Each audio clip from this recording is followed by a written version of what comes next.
Kasturi, great to have you today with us. Thank you so much for this conversation.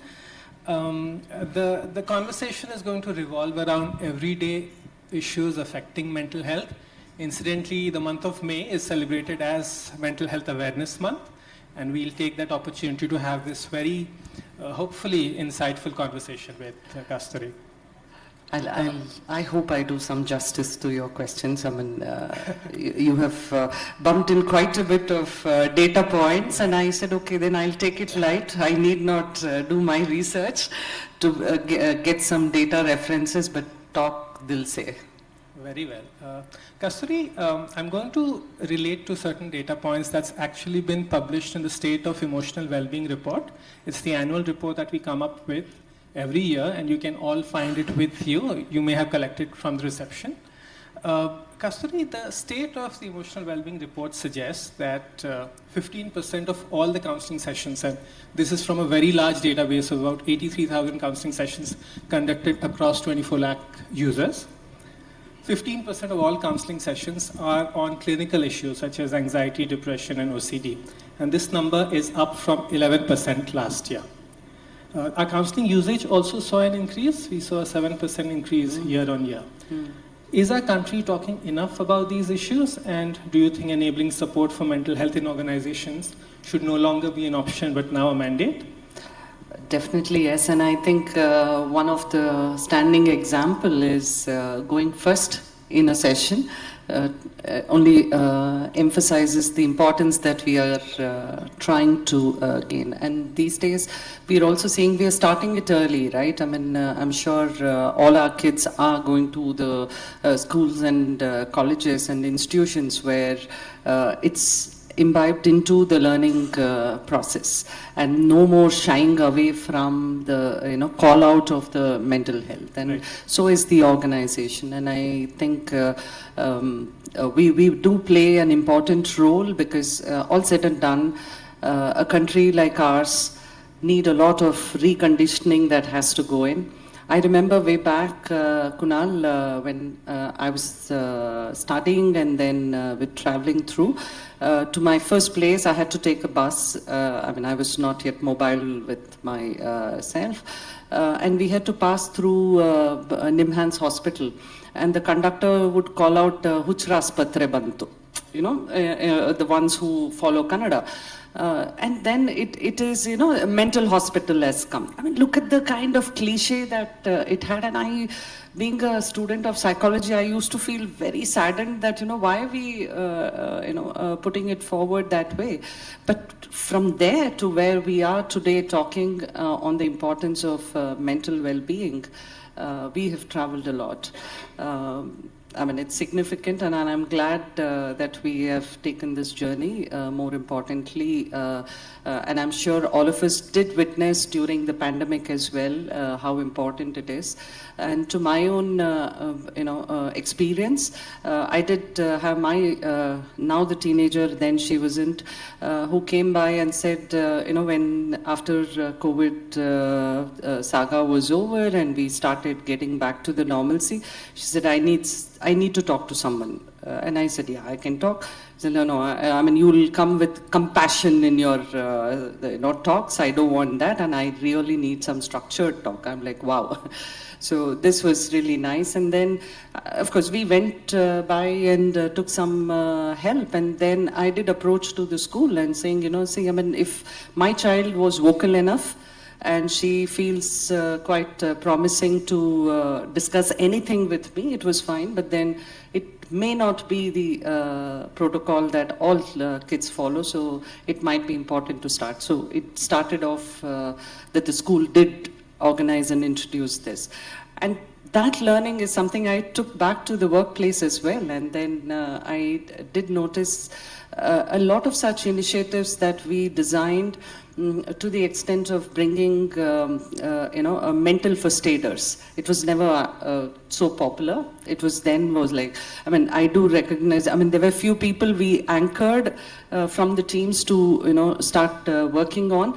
And the ones who were not selected, they go, what is this mental first aiders? What are they going to do? And then slowly they started seeing the benefit of it. So I'm sure the organizations have recognized the fact that, it is needed. More and more when we are going in different format of working, more and more we are going in different, global organization is in thing.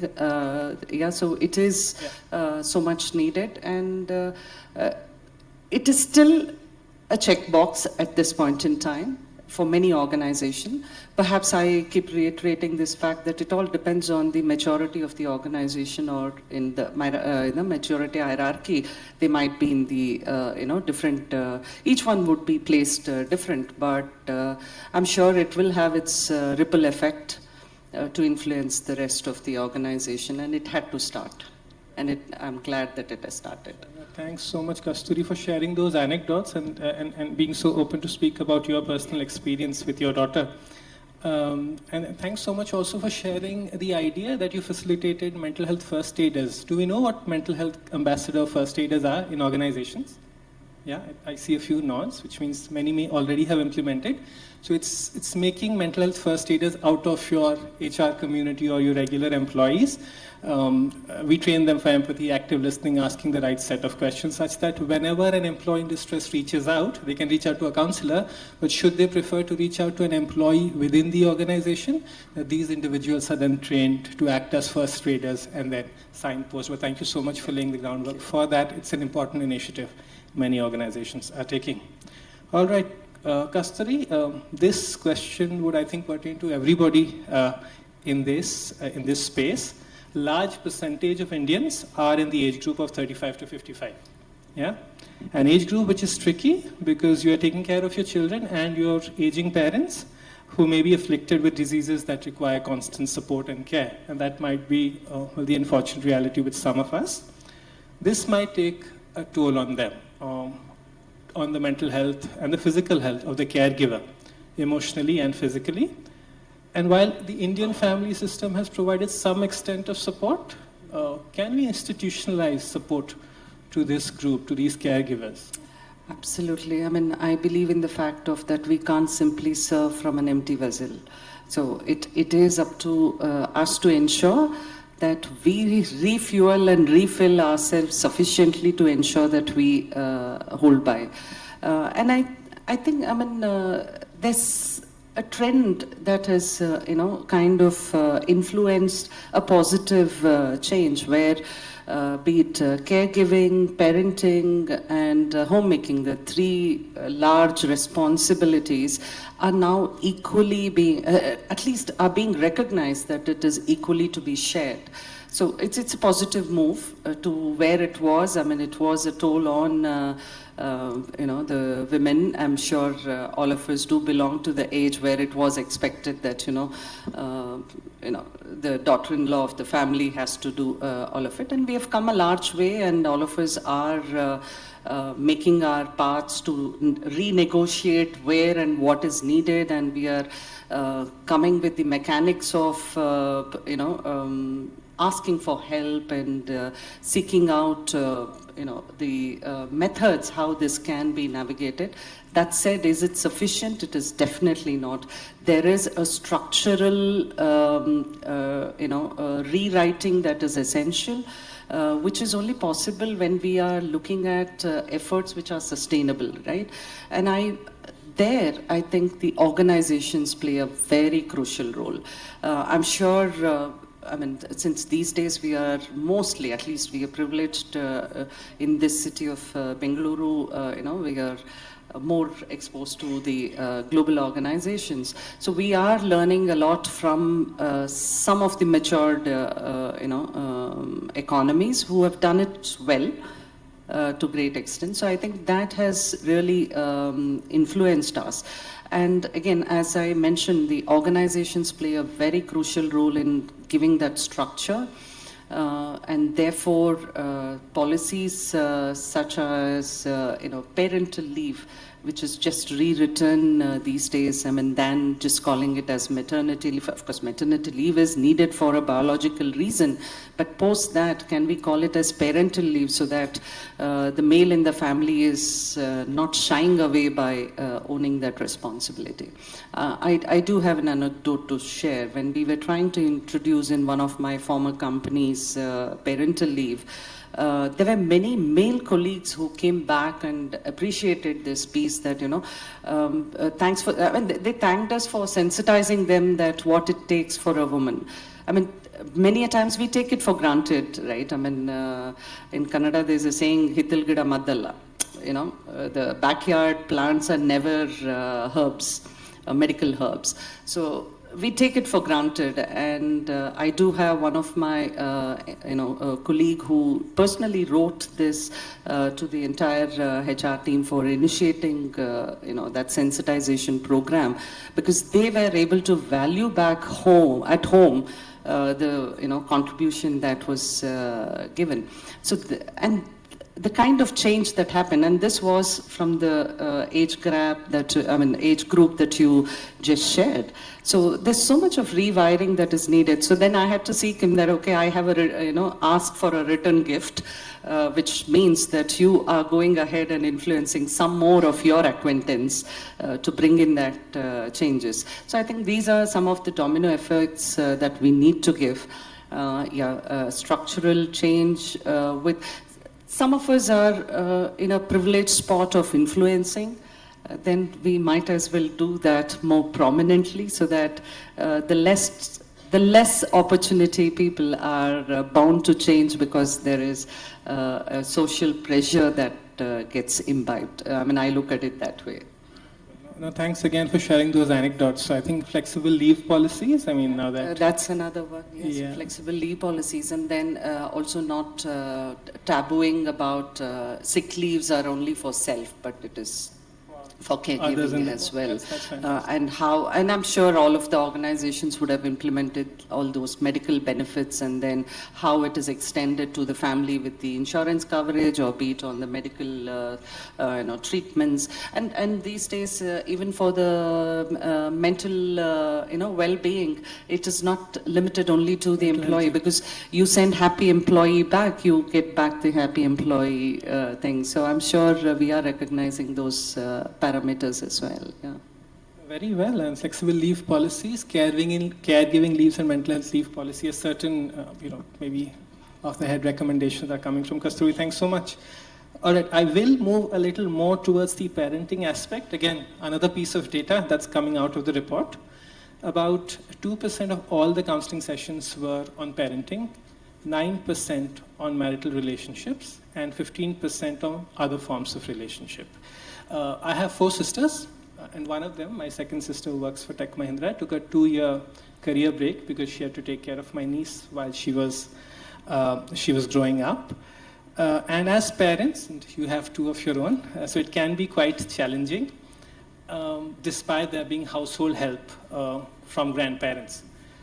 What are some of the other flexible adjustments that organizations can make? I know you spoke about having flexible leave policies where the other parent is also included.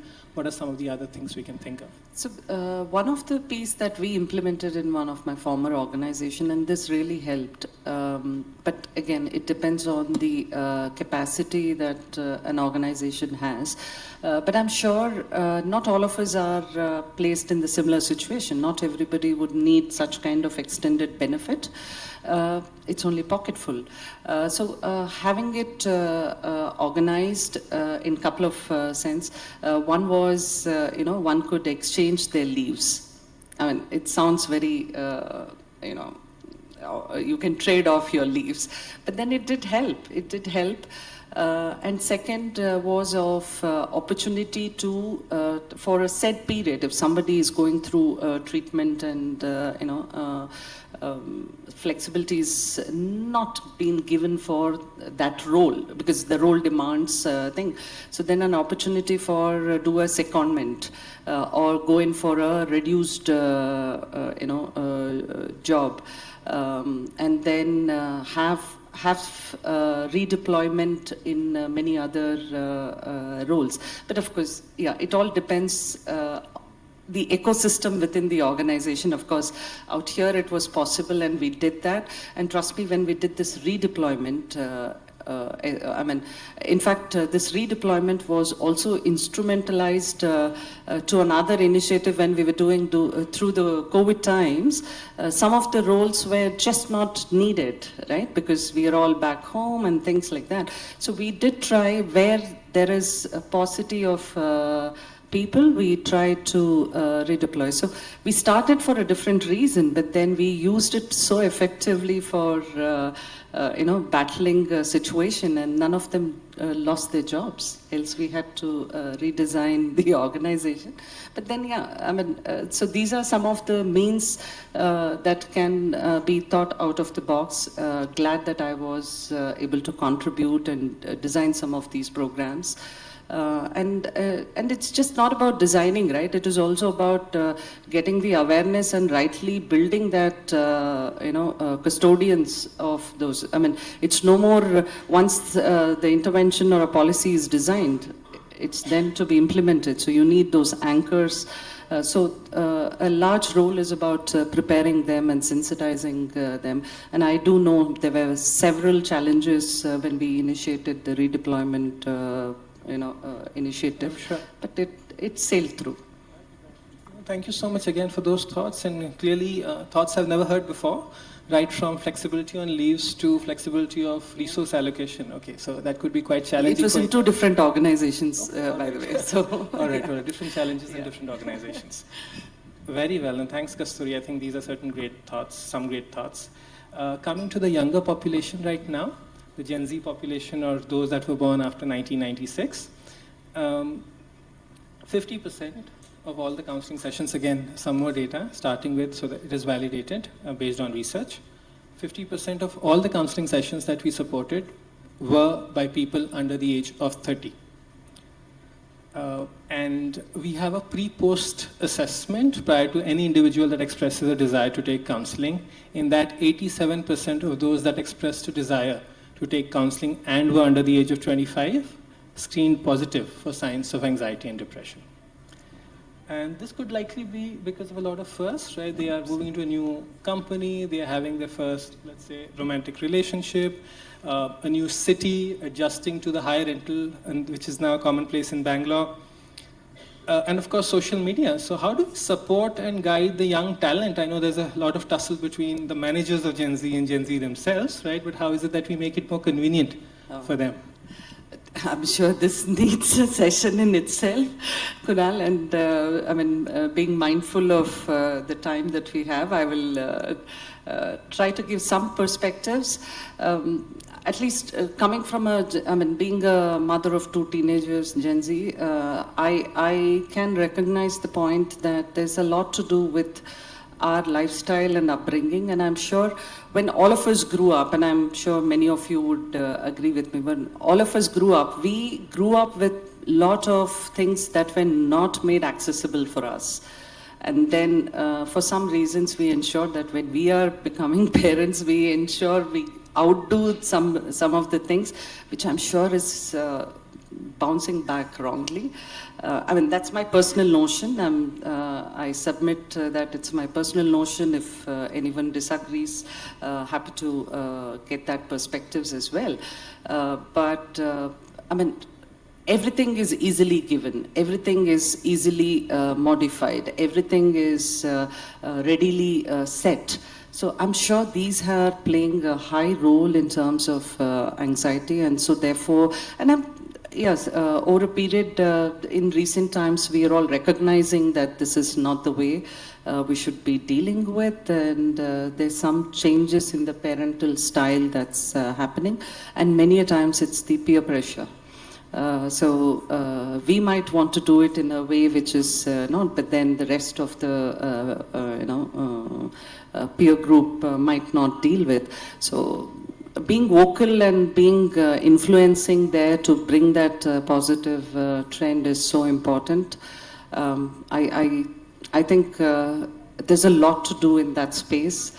we are, I mean, in the organization as well, as much as we are wanting the Gen Z to come and welcome and then make them feel cool, we also need to prepare them that, you know, there are multi-generational workforce and they will have to navigate the challenges in accommodating themselves too.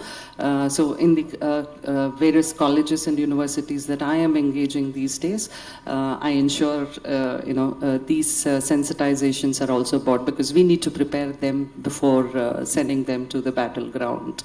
So I think it's a two-sided sword, and as I said, it can be a session on itself.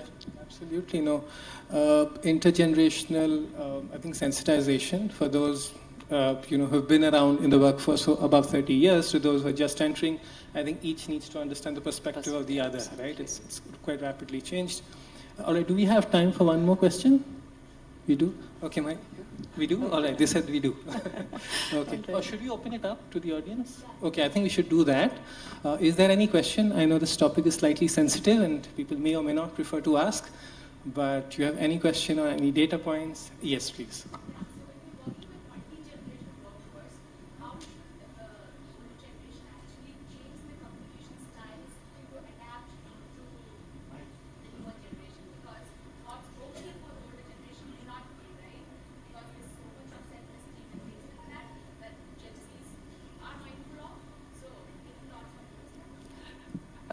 It's no easy go, definitely, because I'm sure when we all started off in our career, anything the manager, it's like, whatever manager tells, it is the dictionary of, your career growth. It's no more that. And I think those rewiring of those concepts is essential across each generation. And then the very time, it can be as small as setting those awareness on what each generation's importance is, itself resolves a lot of problem, right? I mean, so it is important that we bring in those sensitization program.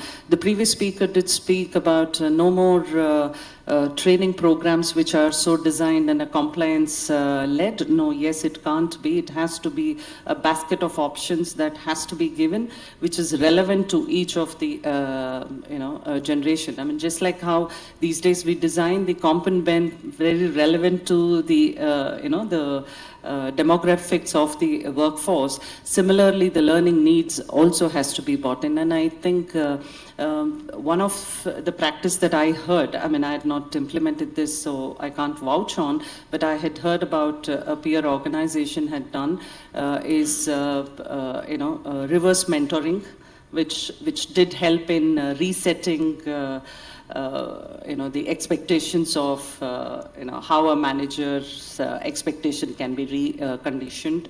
And then there can be some of the sensitization programs that can be bought in. I'm sure beautiful programs are being designed, and some of those can be implemented. And start it early. I mean, I think when you're hiring them, I mean, do set expectations that these are some of the challenges, and it can't be given. We're not in the family ecosystem where anything that you demand can be given. So you will have to always have a give and take. So where's your give to take that? So these are some of those practical conversations that we might have to have, if I have answered your question.